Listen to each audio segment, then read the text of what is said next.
राजनीति हो, फिल्में हो या फिर खेल, इन तीनों ही विभागों में एक किरदार होता है, एक कहानी होती है।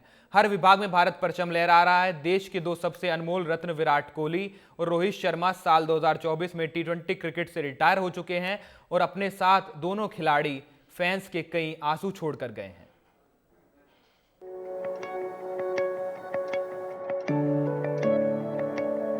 मैंने सोचा नहीं था कि टी20 रिटायर करूंगा मैं, but This was my last T20 World Cup. that has been my nature also when I captain the team. What I feel inside is what I want to do. This is an amazing game. I was telling Rohit today when we went out to bat, I was like, one day you feel like you can't get a run. And then you come out and then things happen. God is great.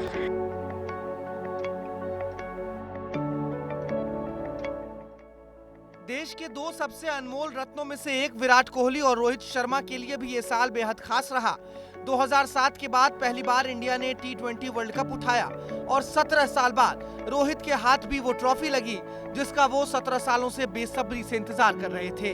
Rohit 2007 में भारतीय team का हिस्सा थे, लेकिन बहुत सालों की मेहनत के बाद रोहित और विराट को टी20 वर्ल्ड कप की सुकून देने वाली ट्रॉफी मिली। No, this was my last game as well. Honestly, I have enjoyed since the time I started playing this format, and nothing better time to say goodbye to this format. बात विराट कोहली की भी जरूरी है क्योंकि रोहित के बाद भारत के दूसरे सबसे सीनियर मोस्ट खिलाड़ी ने भी टी20 के फॉर्मेट को अलविदा कह दिया और एक गुड नोट पर अपने टी20 करियर का अंत कर दिया।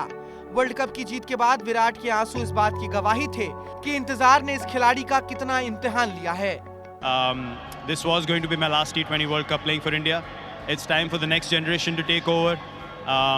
2-year cycle. There's some amazing players playing in India, and they're going to take the team forward in the 2020 format and do wonders as we've seen them do in the IPL. And I have no doubts that they'll keep the flag waving high and, really take this team further from here now.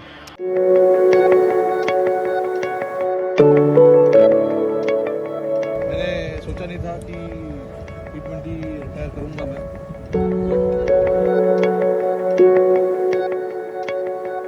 This was my last T20 World Cup. that has been my nature also when I captain the team. What I feel inside is what I want to do.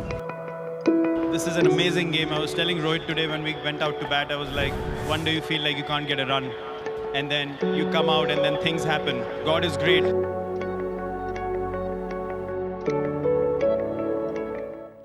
Social media पर अब एक युद्ध छिड़ा है। वो युद्ध है कि रोहित विराट को रिटायर किया जाए, रोहित विराट को क्रिकेट छोड़ देना चाहिए।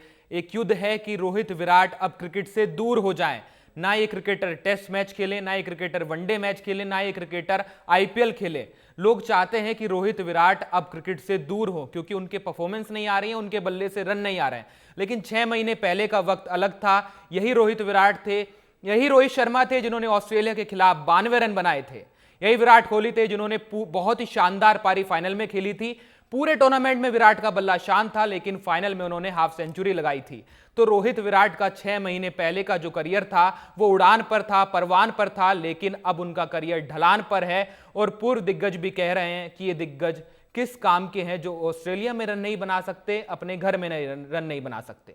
चले बात करेंगे उन खिलाड़ियों की जिन्होंने विश्व पटल पर भारत का लोहा मनवाया। डी गुकेश ने चेस की चौसर पर अपनी बादशाहत लिखी, मनु ने अपनी गोलियों से मेडल पर निशाना लगाया, तो विनेश हारकर भी जीत गई। देश के इन जाबाजों को भी देखिए। गुकेश ने अपनी उपलब्धि से दुनिया को दिखा दिया कि उम्र महज एक नंबर है। गुकेश दुनिया के सबसे युवा चेस चैंपियन बने। उन्होंने चीन के डिंग लिरेन को हराया। उनसे पहले सिर्फ विश्वनाथ आनंद 2012 में यह खिताब हासिल कर सके थे। गुकेश का पूरा नाम डोम्मा राजू गुकेश है। गुकेश ने 7 साल की उम्र में शतरंज खेलना शुरू कर दिया था। शुरुआत में भास्कर नागया ने कोचिंग दी थी। इसके बाद विश्वनाथन आनंद ने उन्हें गाइड किया। डी गुकेश ने सिर्फ 4th क्लास तक ही रेगुलर स्कूल में पढ़ाई की है, जिससे कि वो पूरा ध्यान चेस को दे सकें। 2018 में D Gukesh world under 12 champion से नवाजे जाने वाले दुनिया के तीसरे सबसे कम उम्र के चेस ग्रैंड मास्टर बने थे। When Magnus won, I thought, I really want to be the one to bring back the title to India, and this dream that I had like more than 10 years ago has been the single most important thing in my life so far. So doing this for myself, for my loved ones and my country, it's Gukesh के बाद बात controversy girl Vinesh Phogat की। जुलाई अगस्त 2024 में Vinesh Phogat Paris Olympic में कुश्ती के final में पहुंची, लेकिन 100 ग्राम ज्यादा वजन होने के कारण उन्हें बाहर हो जाना पड़ा।